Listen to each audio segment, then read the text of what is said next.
بسم اللہ الرحمن الرحیم۔ السلام علیکم ورحمۃ اللہ وبرکاتہ۔ دوستو، آج کی ہماری ویڈیو بہت ہی زیادہ اہم ہے۔ آج کی ویڈیو میں ہم ایک ایسا سچا واقعہ سنائیں گے جس واقعے کو نبی اکرم صلی اللہ علیہ وسلم نے اپنی حدیث مبارکہ میں ذکر فرمایا ہے۔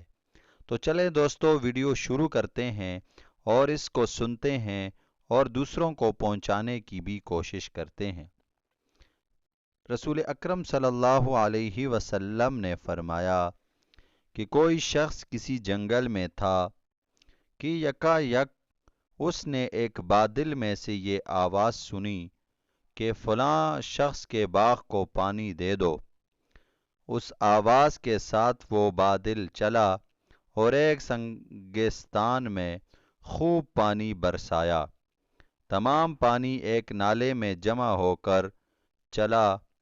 یہ شخص اس پانی کی پیچھے ہو لیا۔ دیکھتا کیا ہے کہ ایک شخص اپنے باغ میں کھڑا ہوا بیلچے سے پانی پھیر رہا ہے۔ اس نے باغ والے سے پوچھا کہ اے بندہ خدا، تیرا کیا نام ہے؟ اس نے وہی نام بتایا جو اس شخص نے بادل میں سے سنا تھا۔ پھر باغ والے نے اس سے پوچھا کہ اے بندہ خدا، تو میرا نام کیوں پوچھ رہا ہے؟ اس نے کہا، میں نے اس بادل میں سے جس کا یہ پانی ہے ایک آواز سنی کہ تیرا نام لے کر یہ کہا گیا کہ اس کے باغ کو پانی دے دو۔ تو اس میں کیا عمل کرتا ہے کہ اس قدر مقبول ہے؟ اس نے کہا، جب تو نے پوچھ ہی لیا تو مجھ کو کہنا ہی پڑے گا۔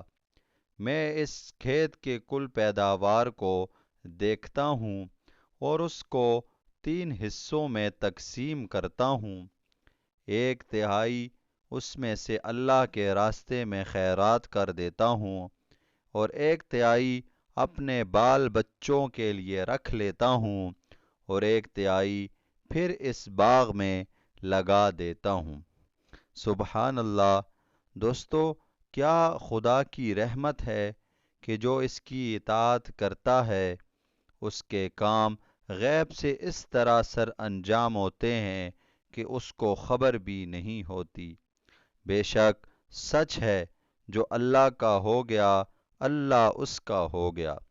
تو دوستو، ہمیں بھی سوچنا چاہیے کہ ہم بھی اپنے مالوں میں سے کچھ نہ کچھ اللہ کے راستے میں خرچ کرتے رہیں۔ جب تک کوئی شخص اپنے مال میں سے اللہ کے راستے میں خرچ کرتا رہتا ہے، اس کا مال آفتوں سے محفوظ رہتا ہے۔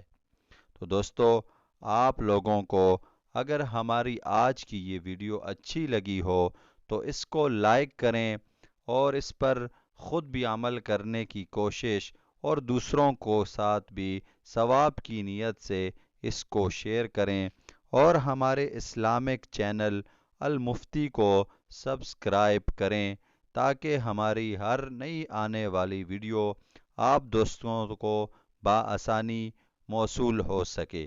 جزاکم اللہ خیرہ۔